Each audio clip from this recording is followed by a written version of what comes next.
On this episode, we discuss the current corona lockdown situation and how it compares to other similar situations we've gone through in the past. So if you want some perspective on Bangkok's previous crises and how we've dealt with them, you'll learn a lot on this episode of the Bangkok Podcast.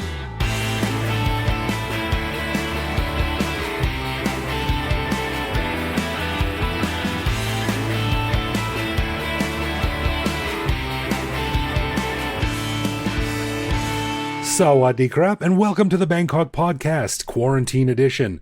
My name is Greg Jorgensen, a Canadian who came to Thailand in 2001 and has been here with a goatee ever since, but now has grown an impressively scruffy isolation beard that is doing a fine job of making me look like a homeless person. And I'm Ed Knuth, an American who came to Thailand on a one-year teaching contract 19 years ago, fell in love with the fact that I could finally see over the heads of most people on the SkyTrain, so I never left. Nice. We want to say a quick thank you to one of our patrons, Lee Conti, who supports us at the show shout-out level. Stick around after we're done talking about how the corona lockdown compares to other Bangkok crises and lockdowns we've lived through to hear why Lee might be setting us up for a huge letdown. And a huge thanks to all of our patrons like Lee who support the show. Patrons get a whole bunch of cool stuff, including our regular show a day early, behind-the-scenes photos and videos of our interviews, discounts on swag, which you can find on our website, and various other things that aren't available to regular listeners. But best of all, patrons also get an unscripted, uncensored bonus episode every week where we riff on current events and random topics. We just finished recording this week's bonus show, and we chatted about more corona stuff, which we wish we didn't have to do, quarantine stories from our own lives, and also stories from people that Greg reached out to on Twitter, asking them how they are dealing with spending so much time cooped up inside. To become a patron, head to bangkokpodcast.com/support. Yeah, and while we're here, we should also mention something pretty cool that we did, I thought. In order to try to give our patrons a bit of a break from the grind, we also just released the first of what will probably be several bonus shows, where we are joined by special guest co-hosts to do a show that is completely coronavirus-free. They are also unscripted and uncensored, but we sit down to tell stories, ponder issues, and just generally discuss life in Bangkok and all its weird glory without dragging everything down with more corona mumbo-jumbo. We had a lot of fun doing our first one, Ed, you and me, and our buddy John, who came on and joined us. It was really funny. We got a lot of good feedback on that. So we look forward to doing more just for our patrons, because God knows we could all use a break. That's right. Now. I guarantee you'll enjoy it. We had a lot of fun doing our first bonus, and there's going to be at least a few more to come. Yeah, so if you are interested in that, head over to the Patreon page on our website or patreon.com/Bangkok Podcast and check it out. All right. On this episode, we really, really wanted to do something that's not about coronavirus, but it is really hard to do. So we figured that instead of talking about the virus directly, we chat a little bit about the current lockdown situation in Thailand as we record this show and how it compares to other similar situations that Ed and I have gone through in the past. Is it worse? Is it better? Is it scarier? Is it more unpredictable? And what is going to happen? And what do we think of this one compared to other ones? So, Ed, I always say that it's funny to be an expat in Thailand because you sort of show your rank by telling people how many coups you've lived through or like how many crises you've survived, you know? That's right. You know, it's funny because we've actually been through a lot, you know? So we've been through 2 formal official coup d'etats, but in between them, there were quite a number of different protests and mobs and shutdowns.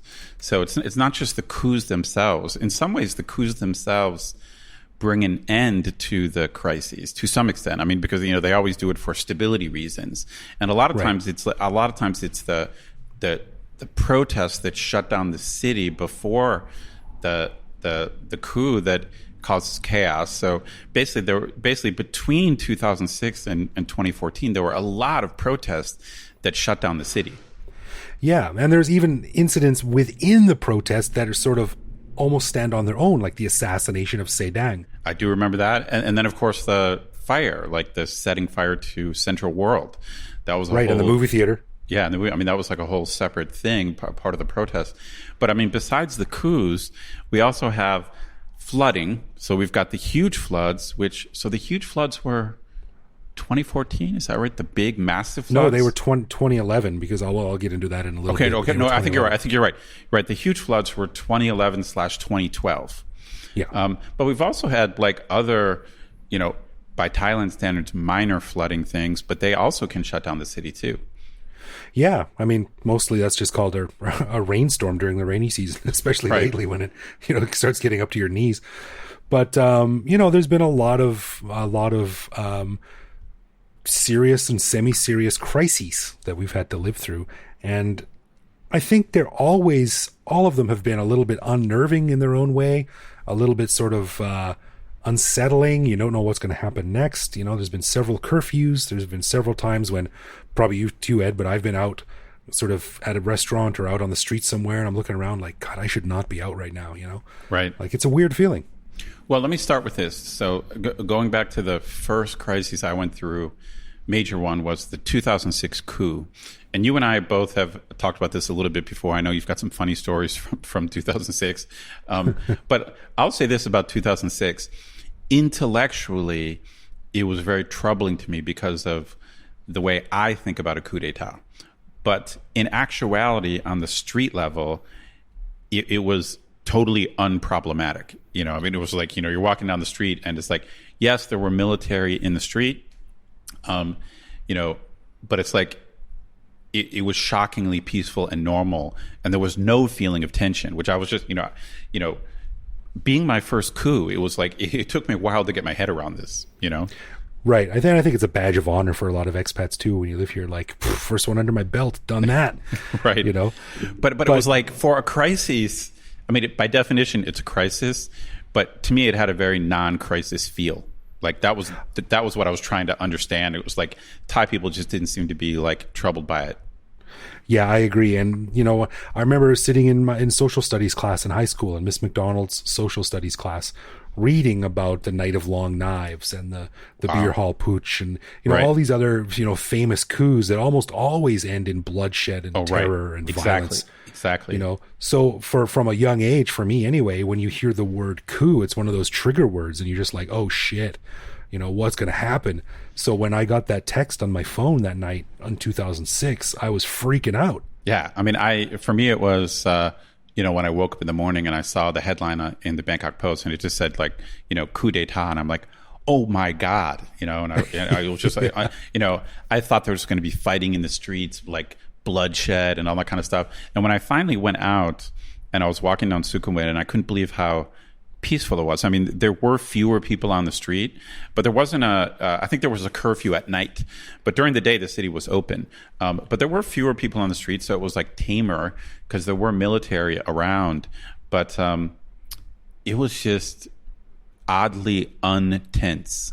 I just remember like having this sense of normality. And, I got to I was walking on Sukhumvit and I got to the Asok Junction, and there were two soldiers standing there with M16s, and I was looking at the soldiers, and I swear to God, dude, they looked like they were 15 or 16 years old.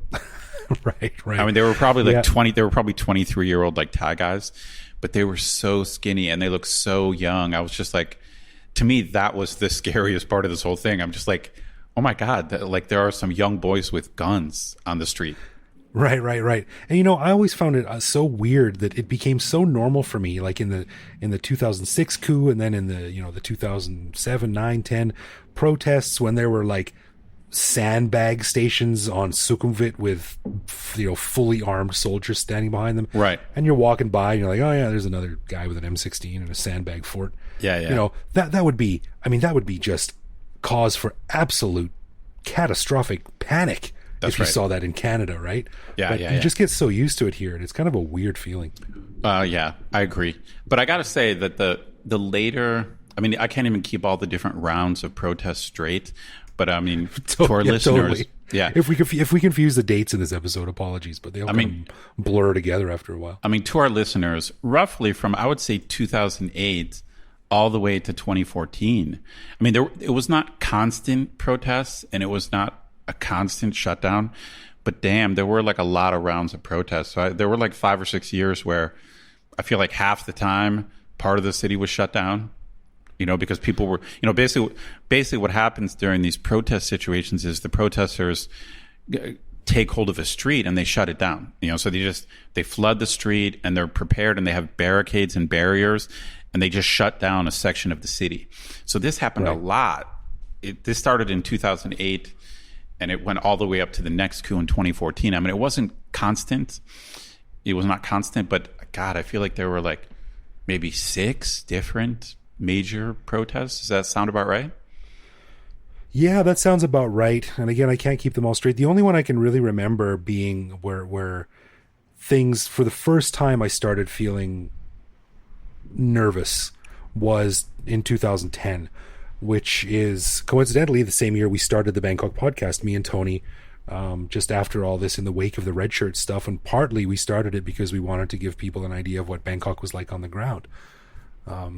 Right. And that was the first time I remember. That was when the first time I met Tony, my season 1 co-host.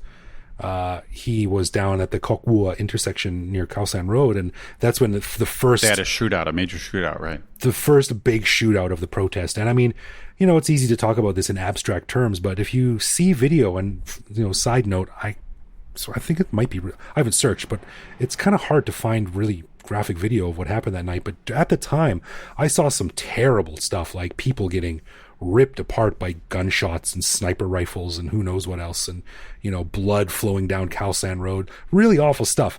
And Tony was caught in the middle of all that, and that's how we met, because he made this incredible video, and we started the podcast in the wake of that. But I think it was in the wake of that too. It was like, I remember meeting some friends for a beer at the old Dubliner on Sukhumvit, just across from, between 24 and 26, I think it is, or something. And there was no official curfew, but there sure as hell was not a lot of people out, and it was sort of considered wise if you just stayed inside. That's right. I mean, for me, again, I can't keep the different protests straight, and they were not all the same. But in general, I felt the protests were pretty ominous, and the shutdowns I did consider pretty scary. I mean, most of the time they were nonviolent. I mean, eventually they all led to some kind of violence, but it's not like there was violence or fighting in the street every day. It wasn't like that. But violence seemed to erupt eventually, no matter what. Right. And I don't know, man. It's funny because my field is political science, and you would think that I would want to get close to this civil disobedience and this armed resistance, but really it's not so much. I guess I was kind of scared. I mean, I was busy. I mean, I had a job and other stuff to take care of, but I don't know. I didn't like being around the mobs. It just, I got a bad feeling from it. I thought it was very tense. I didn't like it. And there was a lot of, I had some weird encounters. Like what would happen with these protests is, you'd have a group of protesters who shut down, let's say, a section of Sukhumvit, and those protesters basically took over, which means they would kind of have their own guards. Right. Yeah. Right. And, so they would have their own mini police force. And it was really awkward because sometimes they would stop you and ask you questions. And I knew that they weren't real cops. These were just protesters, guards. They've just appointed themselves the law. Yeah. And it was, to me, I found it to be quite tense and unpleasant. And, and so to me, it was, it's obviously very different from this type of quarantine situation. But to me, it was very different than 2006. 2006 intellectually was hard to get my head around, but the city seemed very normal. But right. But at different times during those protests, you definitely didn't want to be wandering around Bangkok. It's one of the few times where I didn't feel safe being in Bangkok.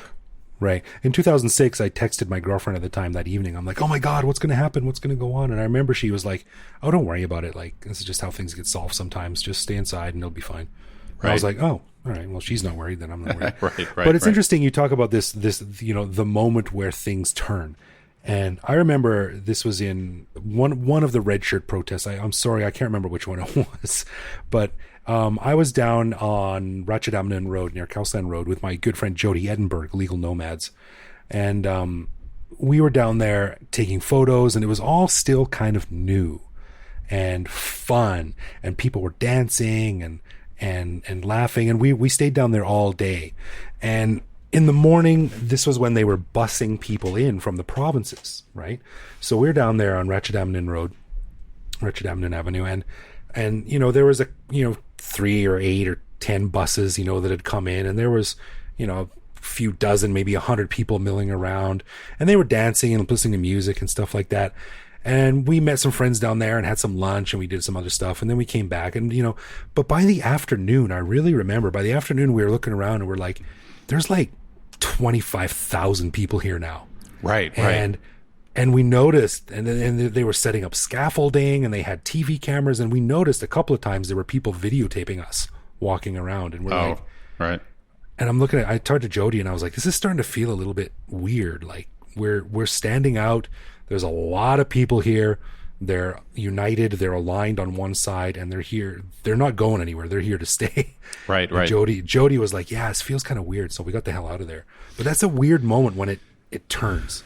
Yeah. I mean, it's common psychology that people in mobs, they do things that individuals would not do, right. And so I think mobs are good unless you're on one side and you're surrounded by your tribal brothers and sisters. It's probably a good place to avoid. Yeah. The same thing happened when 2 friends of mine, Christoph and his wife, were visiting. And this, again, I can't remember. This was a yellow shirt protest. And this is when they took over Parliament House or Government House or City Hall. I can't remember which one it was. And we actually went up there to check it out because I thought it'd be interesting to show my friends around. And again, I don't know why maybe this was before the red shirt stuff or after it and I just forgot, but it was still really fun. And people were singing and dancing and handing out food. And it was all very jovial. And then, a few months later, they shut down the airport, and it didn't end very well. Right. It's like, these things just like. Well, I mean, when you shut down a city, it's not going to end well because you're just inconveniencing so many people, and you're causing so much inconvenience that eventually you're going to get violence. Yeah. But so I want to transition and talk a little bit about the floods, because even though the protests were a big deal, in a way, I would say a much more common disturbance to everyday life. So if I looked at my 19 years, I would say flooding is a more regular, upset to daily life. I mean, would you agree? I mean, luckily I've lived in places that are not super flood prone, but still, I mean, floods have the capacity to just shut this city down. Oh yeah, totally. It's something we need to live with as an expat here, as a person living in Bangkok, and it's only going to get worse, I think. But we've become pretty good at sort of adapting our lifestyle and commutes and traveling around it. You build in extra time to your timetable, or you change your route, or you bring special gear or shoes or whatever. But there was that one time in 2011 when it wasn't just floods, it was floods. Because that previous rainy season had seen a lot of rain, an unusual amount of rain, and the dams were overflowing, and there was nowhere for the water to go but downstream through Bangkok and into the river, and into the ocean. That's right. Well, it's strange because that the big floods in 2011 and 2012, where I was living, the floodwater never made it to my place. So even though it had a big effect on the city, I kind of escaped.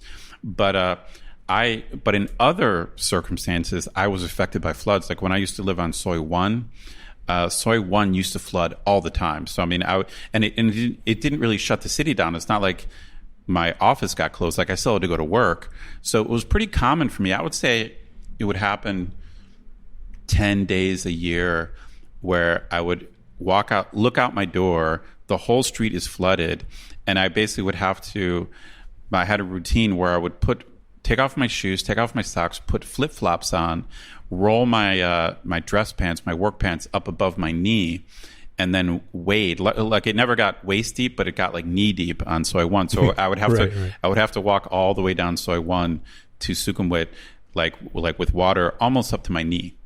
And then I'd make it to Sukhumvit, which is a little bit higher ground, and I'd roll my pants back down, put my socks on, put my shoes on. So that was a pretty common occurrence. And then during one rainy season, my apartment that was not far from your old ones, because I used to live off Petpuri on Soi Soon Wichai, which was not far from your old place. So I used to live near Bangkok Hospital. Yeah. And basically it just flooded like out of the blue. I don't know what happened. Like it was either a bad rain or something got clogged, and my little kind of mini Muban, the whole thing just flooded, and so we had about 2 feet of water on our main floor. So it's like inside my house, inside my apartment. We had a ground floor apartment, so it was about 2 feet underwater. So I lost a bunch of books, dude.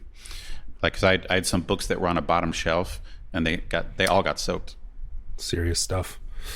I've never had an apartment flood, except from the apartment above me, where I opened the bathroom door and a bunch of crappy water was flooding down from the bathroom above me, which was not very good. But that has nothing to do with Bangkok flooding. But it's funny talking about all these coups and stuff like this, all these like really serious events. The most nervous I've ever felt and the most stressed I've ever felt was during the flooding in 2011. And I've told this story on the podcast before, so I'm not going to go into it in detail again. But I was going to get married that right. September, November, I can't remember. That's right. And it was literally this wall, this mass of water that was every day moving slowly towards Bangkok. And every morning you'd see a satellite photo on the news, and this giant patch of blue gray stuff was just getting closer and closer and closer to Bangkok. And no one knew if Sukhumvit would be 3 feet underwater or if it wouldn't touch Sukhumvit at all. Like, right. Everyone wanted to protect downtown Bangkok. It was really weird. And I was so stressed because, we had people flying in from all over the world, and we had the place booked, and we were getting married in downtown Bangkok. And, a couple of weeks out, I had people starting to call like, hey, should we still come? Like, it looks like Bangkok going to be in big trouble here. Right. And we didn't know. And it was so incredibly stressful. And weddings are already super stressful. Oh yeah, dude. And it was nuts. And we were like, should we do it? Should we cancel? Should we go ahead? And we're like, no, the hell with it. Let's just keep to the schedule. Let's go ahead. It's going to be what it's going to be. I don't think it's going to be that bad. Well, will it? Well, I don't know. Maybe it will. And the moment we decided to postpone was when the caterer called and said that they're going to have to raise prices by 15% because their main warehouse got flooded in northern Bangkok. And so they have to source their food from another place further away. And we're like, oh, that's it. Cancel, postpone, cancel everything. Doesn't matter how much it costs. And it was just immediately a huge weight off of my shoulders. Just that is the nightmare, man. Those floods were really serious. Like occasionally I come across pictures. Maybe listeners will throw some pictures. We'll throw some pictures onto the website. But some of the pictures from those floods are insane. My buddy, I have a buddy now who lives in Rangsit, and his entire first floor was underwater. I mean, not like by like 2 feet, by like 10 feet. I mean, his entire first floor was underwater. Right. I have a buddy. My buddy Art lives up in the Don Muang area, and he rowed a boat into his living room. That's right. I mean, my buddy's got pictures of him and his wife like rowing up to their house. Their house was like up to the second floor. Isn't that crazy? It's crazy. You wonder how a house can ever be recovered after that. Like they recovered it, man. I don't know how they did it. Wow, it's crazy. So I got to say this. I mean, the staying at home in all these other crises, I don't remember being kind of forced to stay at home. In other words, I was mostly home by choice. Like I didn't want to, be outside. So this does have a different feel. This idea that we really can't leave. So I don't know. Have you ever experienced that? I mean, obviously, I'm sure there were times during the protests, but I don't remember. Do you ever remember the government saying like, "Don't leave your house"? I don't remember that. Not unless it was a curfew. We've had curfews before around coups and stuff. That's but right. No, nothing like during the day or anything like that. Nothing that was like business as usual. No one can go outside. So this is a bit of a unique situation because it's, on one hand, it's way scarier and way more nerve-wracking than the others because of the economic potential fallout. Right. And, the fact that you might get sick or someone you know and love might get sick. And it's a serious thing. But I gotta say, I'm a little bit, I don't know, heartened is not the right word, but I get the sense that we're all in this together, and not we as in Bangkok or not we as in Thailand. I mean, the entire goddamn planet is going through the same stuff right now, to various degrees, obviously. But, you know, everyone is dealing with this. It's not like a coup where you have half of the people for and half of the people against. That's right. And even with the floods, it really affected people completely unequally. Like during those major floods of 2011, 2012, I personally was unaffected. It just didn't affect me at all. No, me neither. And if you were rich, you could be like, oh, well, my condo's on the 30th floor. I'll just fly to Japan for a few weeks. And, but it did affect but at least it affected your wedding plans. Like, you didn't have to worry about your house, but... Okay, it affected my wedding plans, but when all was said and done, I mean, we postponed our wedding for 3 months, and we did the exact same plan in the exact same place, and everyone could postpone their tickets because Thailand was a travel risk at the time, so the airlines had to give refunds. So it was inconvenient, but it wasn't that big of a deal. Whereas you had people in northern Bangkok whose like entire houses were wiped out, their entire livelihoods were gone. Yeah, so this coronavirus thing, it does feel different because it definitely affects everybody. But as you pointed out, it means, in a way, people are kind of more united in solving the problem. And obviously there are jerks who are not practicing social distancing or still partying. But in general, I feel like 95% of people are on board and doing what they're supposed to be doing. Yeah, that's right. What's the famous quote? Divided we fall, united we stand, or something like that? That is correct. Yeah, did I do that right? Did I do Abraham Lincoln justice? Yeah, I wouldn't say justice, no, but but close enough. Close enough. The sentiment is there, and you get my drift. But yeah, everyone. So we're all in this together. It sucks. It sucks for everyone, and there are varying degrees of suckiness. But do your part. Wash your hands. Stay inside as much as you can, and we'll get through this. We'll come out the other side. But at least you won't get shot or drowned. That's right. And, Thais have been through stuff like this before. They've been through crises before, and they've always emerged stronger and better and smarter and more prepared. So, here we are. Here we are. Yeah. All right. With that out of the way, let's get into love, loathe, or live with, where one of us picks a particular aspect of life in Bangkok, which we then discuss and decide if it's something we love about living here, loathe about living here, or have come to accept as something that we just have to learn to live with, no matter how we feel about it. And this week it's my turn. And I'm going to do something a little bit different here. This is not so much a love, loathe, or live with, more as much as it is, do you understand this or not? And okay. What do you feel? What are your feelings when you walk down the street, and it's maybe after a rainstorm or something like that, and there are people out cleaning up the street, and someone is draining a puddle or pushing water down the drain with a broom? One of those long, spindly... Oh, right, sure. Whiskey brooms. What do you think of when you see that? All right, so I think I know what you're talking about. So you're talking about like these brooms that it's kind of just like a bunch of straw, right? It's it's like a witch's broom or something like that. It's like a long... Yeah, okay. Yeah, okay, yeah. So this is a little... It's not like a kitchen broom. It's like these long, spindly sticks of twigs. It looks like bunched on the end of this. And they seem like totally ineffective at like pushing water around. Yeah. I walk by and I'm like, what are you doing? Like go to Home Pro and buy a squeegee or something. That's what. Yes. I agree. Yes. I totally don't get it. It's we can add it to the list of things about Bangkok that we don't understand. Maybe, yeah. Greg and I have actually been talking about doing a mini segment on shit we don't get. It's just stuff in Thailand we don't understand. And yes, those brooms make no sense because it's basically a bunch of straw, and they're trying to sweep water like down a drain, and it makes no sense. Yeah, but on the other hand, I mean, maybe it works really well. Maybe it's best for that particular like rough, uneven pavement or something. I don't know. Like if I have to assume that if something better came along, they would probably use it, but. It doesn't look like it works very well just when you see it. Yeah. So I got to say it makes no sense to me. So yeah, but it's not really. You're right. It's not really like a love, loathe, or live with. I don't know how you could love that. It's a bit curious. Yeah, it's just curious. It's mystifying. It's mystifying. So maybe that's in the live with category. There's nothing we can do about it. You can't really hate it, but it's perplexing. Right. When you see it, you just have like question marks pop up over your head. Yeah, what's going on there? What are they doing? That is true. True that. All right, so as we mentioned at the beginning of the show, we'd like to say thank you to Lee Conti for lending us his support at the show shout-out level. Greg, what did you find out about Lee? Well, Ed, as it turns out, Lee is another one of our silent patrons. I mean, we got a bunch of these guys in a row. Lee never got back to us. We send an email out to every new patron, but I never heard back from Lee.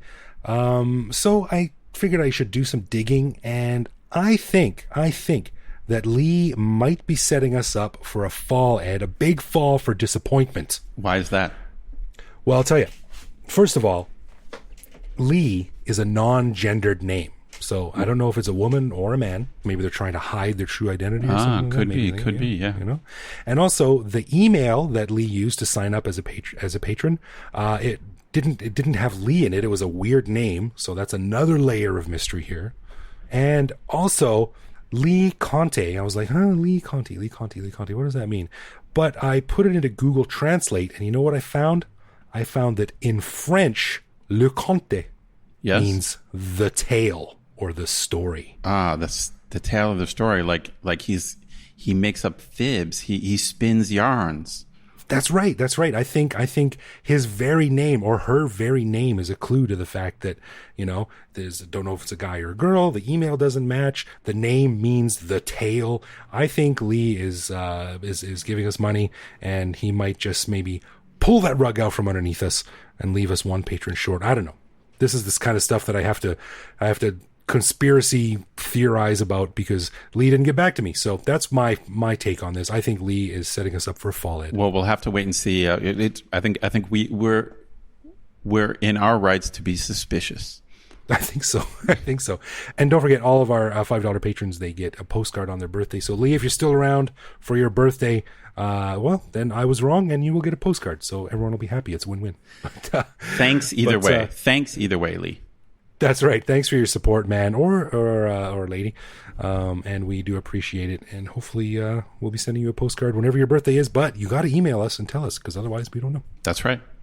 Okay, a final thanks to all of our patrons who help keep the show ad-free. Patrons get a ton of cool perks and the warm, fuzzy feeling knowing that they're helping support the show.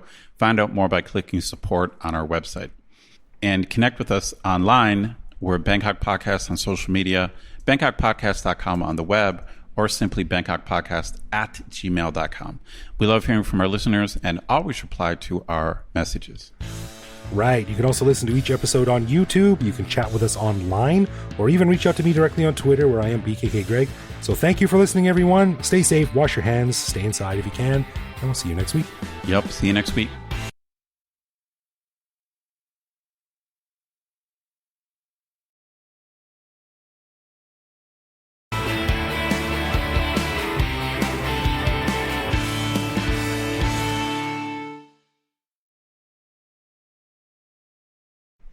Yeah, that's right. United we stand. Wait, what? No. Just say it again.